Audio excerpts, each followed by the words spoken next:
The Arctic region around the North Pole is a place of unique features. Its population, its natural biodiversity, its waters and climate. That is what we learn at school in Norway. It is also a region of extremes, highly vulnerable to climate variations. Changes in the Arctic landscape and ecosystems reveal the hazardous impacts of industrial and human activities from around the globe.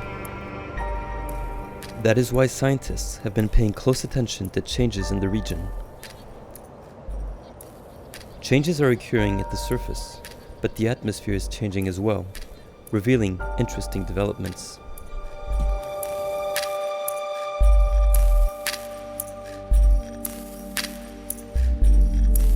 The troposphere, the lowest layer of the atmosphere, is where our weather system operates and surface temperature variations take place. It is where greenhouse gases drive the well-known phenomenon of climate change. The layer above it, the stratosphere, is also seeing change. That is where we find the ozone layer. The depletion of the ozone layer, one commonly known effect of human activity on the environment, has been putting humans and ecosystems at risk. Ozone is the Earth's natural sunscreen. So ozone depletion is you reduce the amount of ozone, you increase the amount of UV at the surface, which leads to more skin cancer, more cataracts, more sunburns, for example.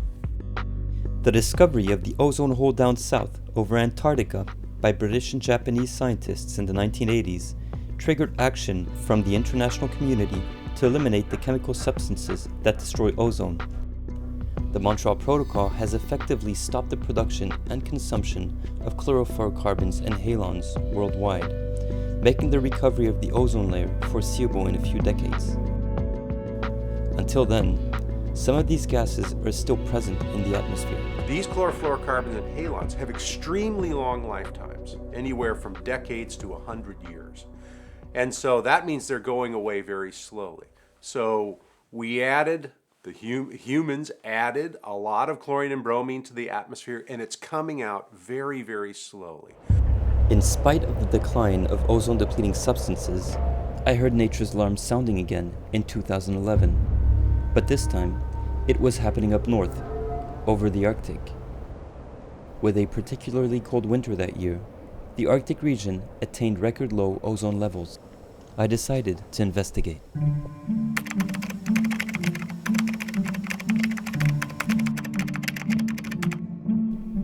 I learned that, over the polar regions, there are several ingredients to ozone destruction in the stratosphere. Very cold temperatures allow the formation of polar stratospheric clouds, which can activate chlorine from man-made chemicals in the atmosphere.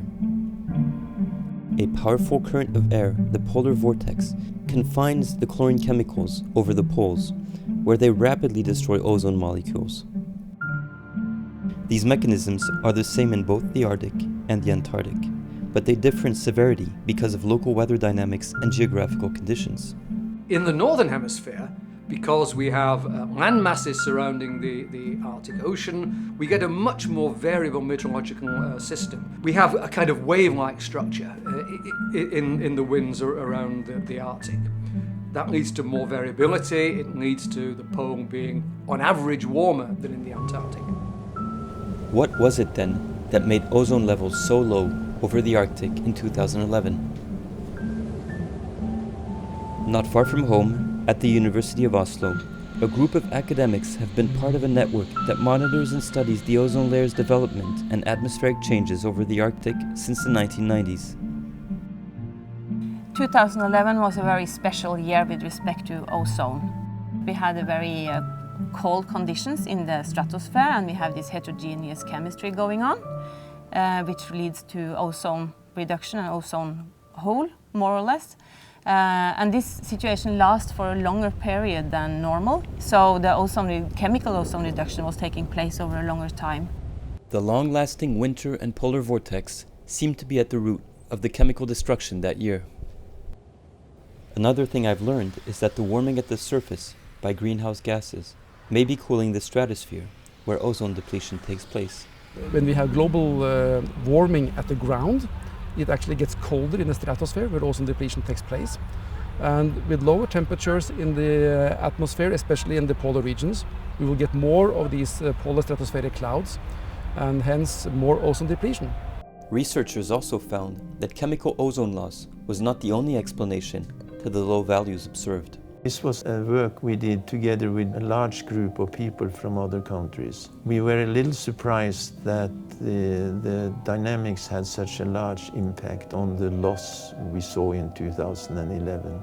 Movements in the atmosphere, such as airflows and jet streams, are what we call atmospheric dynamics. Ozone is produced over the tropics and then transported by dynamics to higher latitudes where it accumulates over the poles. Model simulations show that the year 2011 had anomalously low transport of ozone to the Arctic.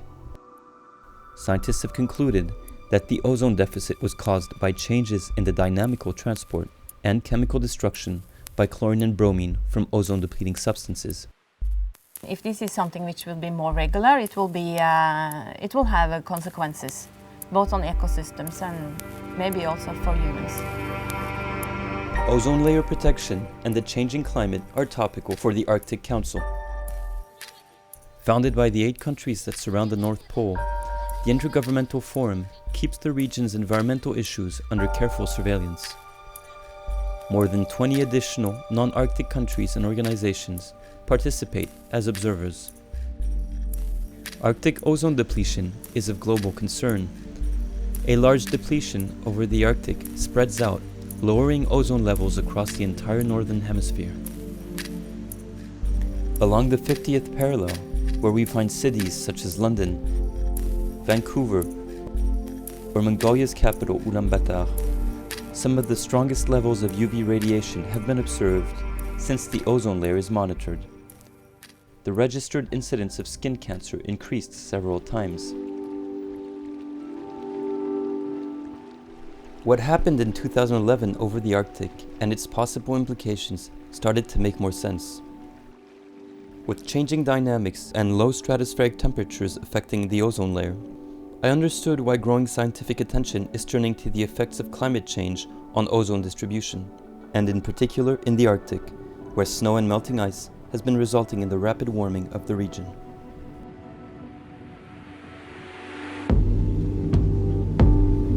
I decided to take a closer look at the climate change phenomenon in the Arctic, so I crossed the Arctic Circle to meet with Dr. Georg Hansen from the Norwegian Institute of Air Research. We met in Tromsø, the gateway to polar explorations in the Arctic, in a very singular scenario. It was the second wettest day ever recorded in the city.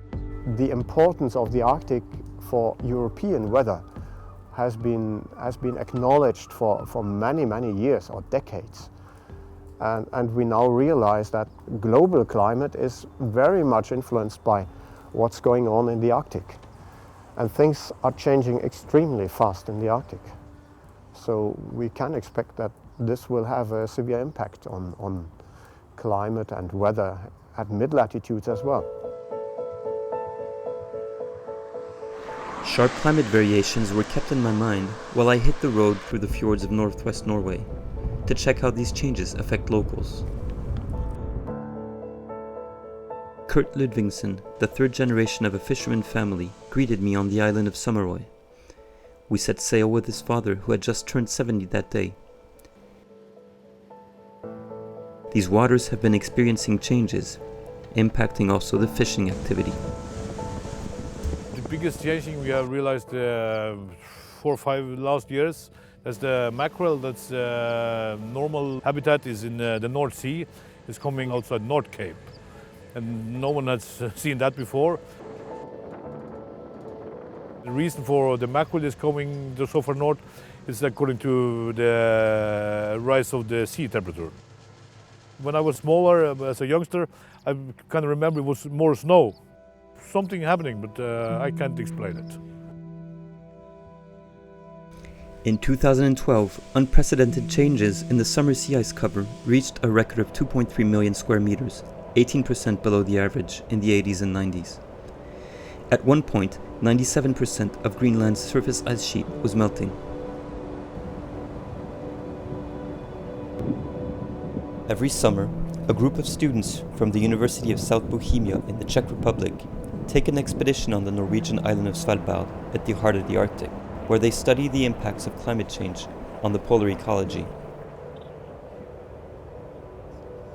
Arctic landscapes on Svalbard retain ecosystems close to what was found in the Czech Republic 10 to 12,000 years ago, in the most southern tundra of Europe. An environmental imbalance in the Arctic can have a larger impact than only in the Arctic. It can also have a global impact.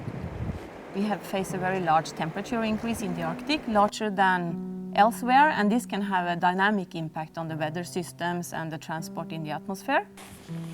Another major concern lies within the Arctic's frozen soil, called permafrost.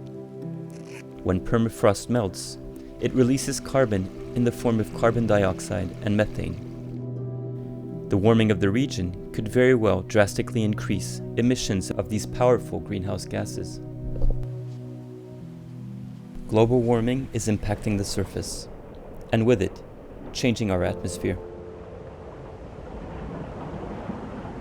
Well aware of the rapid changes taking place in that part of the world, I decided to follow Dr. Hansen to Andøya. On this island in northern Norway can be found the Alomar Atmospheric Observatory, where the study of the ozone layer seems crucial to our understanding of the atmosphere's behavior.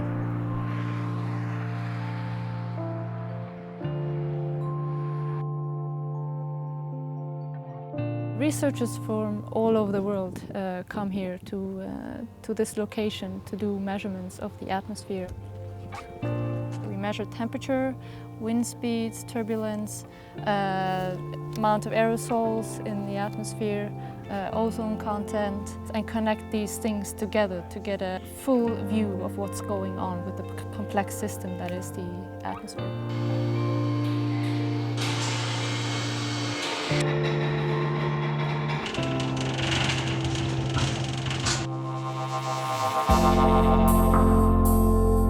Recovery of the ozone layer is predicted by models. The predictions that the models have made, they need to be verified.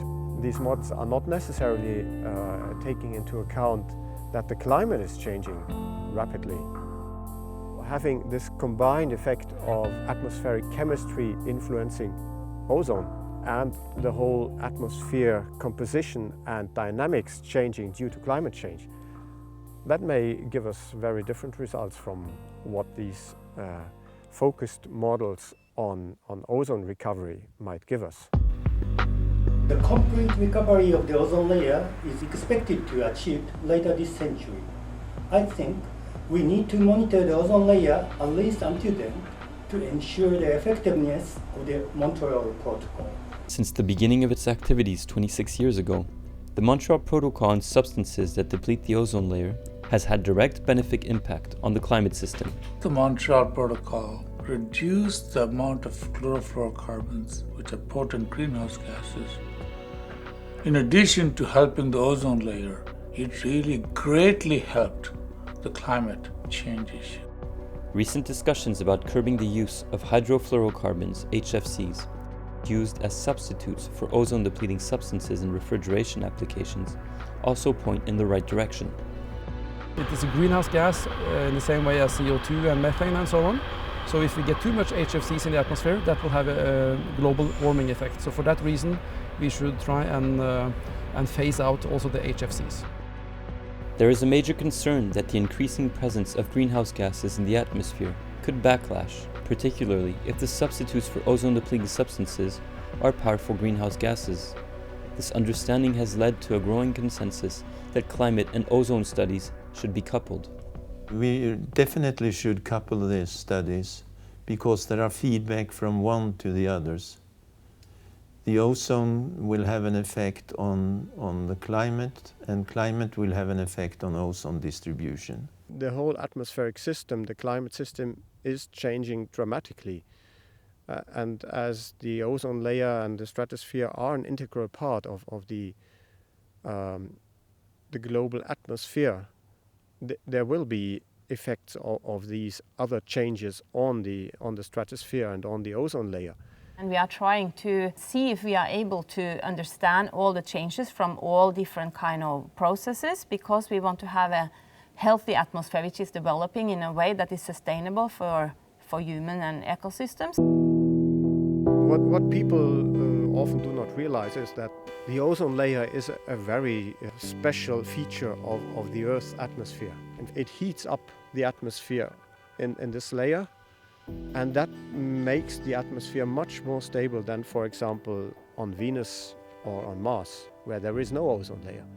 So the ozone layer has two extremely important roles for all life on Earth. It's the protection against the UV radiation and the stabilization of the whole climate dynamical system. I head back home after this investigation, feeling that science is on our side. Hard at work, trying to keep our atmosphere healthy.